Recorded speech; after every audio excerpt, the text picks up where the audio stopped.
गोरखा हित सर्वोपरि। सब्सक्राइब करें और गोरखा आवाज को मजबूत बनाएं। राजू जी। धन्यवाद सर। सबसे पहले तो मैं आदरणीय श्री प्रधानमंत्री श्री नरेंद्र मोदी जी और हमारे मंत्री श्री संतोष गंगवार जी को बहुत बधाई देता हूं, क्योंकि ये जो बिल है ये खास करके हमारे दार्जिलिंग तराई डूवर्स के करीब 400 बड़े चाय बागान और 800 से 1000 छोटे जो स्मॉल ग्रोअर है उनके लिए बहुत बड़ी बात है, बहुत खुशी की बात है। ये विधेयक माननीय प्रधानमंत्री द्वारा दिए गए रिफॉर्म, परफॉर्म और ट्रांसफॉर्म के विजन को दर्शाती है। भारत की आजादी के 72 वर्ष के बाद भी आज तक इस तरह के रिफॉर्म हमारे सामने नहीं आए थे। आज करीब 50 करोड़ ऑर्गेनाइज और अनऑर्गेनाइज श्रमिकों को वेतन की सुरक्षा, सामाजिक सुरक्षा, स्वास्थ्य सुरक्षा देने का काम हो रहा है, जबकि पहले लगभग सिर्फ 10 करोड़ श्रमिकों की ही बात होती थी। अब ये 4 लेबर कोड के माध्यम से करीब 29 श्रम कानून इसमें जो है समावित हो रहे हैं। वेज कोड जो पिछले साल ही पास हो चुका है, IR कोड, OHS कोड और सोशल सिक्योरिटी कोड। ये बिल 2019 में ही अपने सामने आ गया था, लेकिन इसे संसदीय समिति को भेज दिया गया था और स्थायी समिति ने सभी स्टेक होल्डर, श्रमिकों और श्रमिकों के जो संगठन है, इंडस्ट्री के जो लीडर है, उनके जो एक्सपर्ट हैं, उन सब से इनपुट भी लिए और समिति द्वारा विभिन्न स्टेक होल्डर द्वारा दिए गए करीब 174 जो सुझाव है उसको भी अपना लिया गया है। अब सर मैं इस बिल के कुछ मेरिट आपके सामने रखना चाहूंगा बहुत सरल भाषा में। ये बिल पास होने के बाद सभी मजदूरों को न्यूनतम मजदूरी यानी मिनिमम वेज की गारंटी देता है। मैं आपको उदाहरण के लिए बताना चाहूंगा, मैं चाय बागान क्षेत्र से आता हूं। 1951 प्लांटेशन लेबर एक्ट के कारण आज तक पश्चिम बंगाल में लोगों को मिनिमम वेज नहीं मिल रहा है। आज पूरे पश्चिम बंगाल में करीब 350 रुपए मिनिमम वेज है, लेकिन चाय बागान के मजदूरों को मात्र 176 रुपए प्रतिदिन मिलता है। अब इस कानून के पास होने के बाद PLA एक्ट 1951 अस्तित्व में नहीं रहेगा और श्रमिकों को पूरा जो है वेतन मिनिमम वेज मिलेगा। ये जो बिल है सभी मजदूरों को समान वेतन की गारंटी देता है, महिला और पुरुष मजदूरों को समान वेतन देता है। हर मजदूर को अपॉइंटमेंट लेटर भी दिया जाएगा। हर मजदूर को साल में एक बार हेल्थ चेकअप भी कराया जाएगा और जो मिनिमम वेज की जो अलग अलग समस्याएं थी, समानता नहीं थी, यूनिफॉर्मिटी नहीं थी, उसको दूर करने के लिए एक यूनिफॉर्म फ्लोर वेज का प्रावधान भी किया गया है।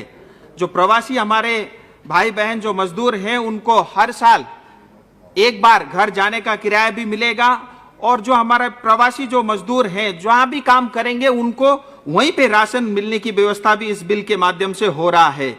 अनऑर्गेनाइज सेक्टर के लिए सामाजिक सुरक्षा निधि का प्रावधान है।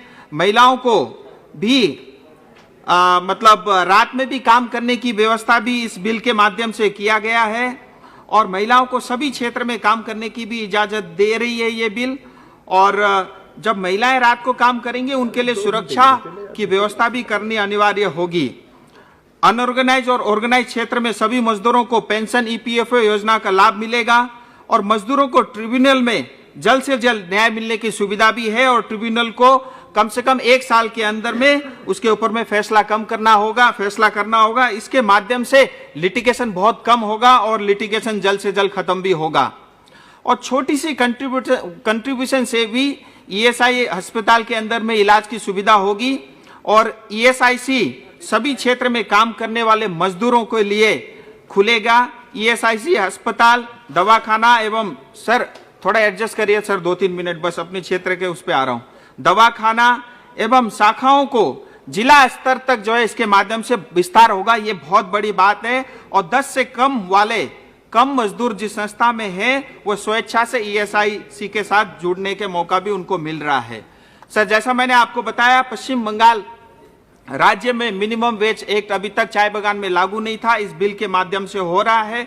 इस बिल के पास होने के बाद चाय बागान और सिंखोना बागान में काम करने वाले श्रमिकों को उनका पूरा अधिकार मिलेगा।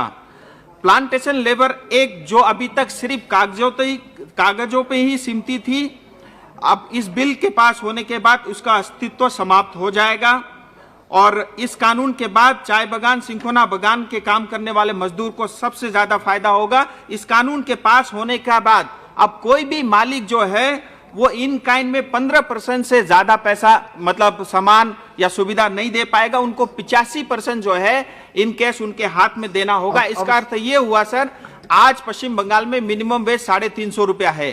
जब उनको 85% देना पड़ेगा, इसका मतलब ये होगा कि करीब करीब 300 रुपए मिनिमम वेज सभी श्रमिकों को मिलेगा।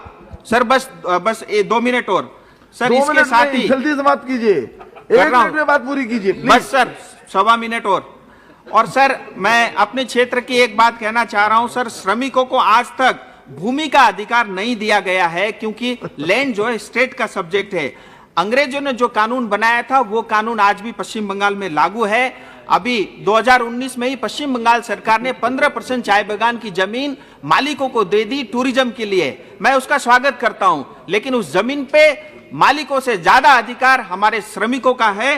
तो मैं आपके माध्यम से यह अनुरोध करता हूं, जिस तरह से FRA एक्ट 2006 इसी पार्लियामेंट से पास होकर के जो हमारे वन बस्ती में रहने वाले लोगों को जमीन का अधिकार दिया गया, इसी तरह से कानून पास करके जो हमारे श्रमिक चाय बागान और सिंकोना बागान में काम करने वाले लोग हैं उनको पर्जापट्टा दिया जाए। अंत में एक ही बात कहना चाहूंगा, हमारे पश्चिम बंगाल के मुख्यमंत्री हमेशा कहती थी पहाड़ हास्चे, लेकिन पहाड़ को उन्होंने शमशान घाट बना के रखा हुआ है। मैं इस बिल पास होने के बाद इतना अपने लोगों से जरूर कहना चाहूंगा, इस बिल पास होने के बाद पहाड़ जरूर मुस्कुराएगा। बहुत बहुत धन्यवाद सर। सब्सक्राइब करें और गोरखा आवाज को मजबूत बनाएं।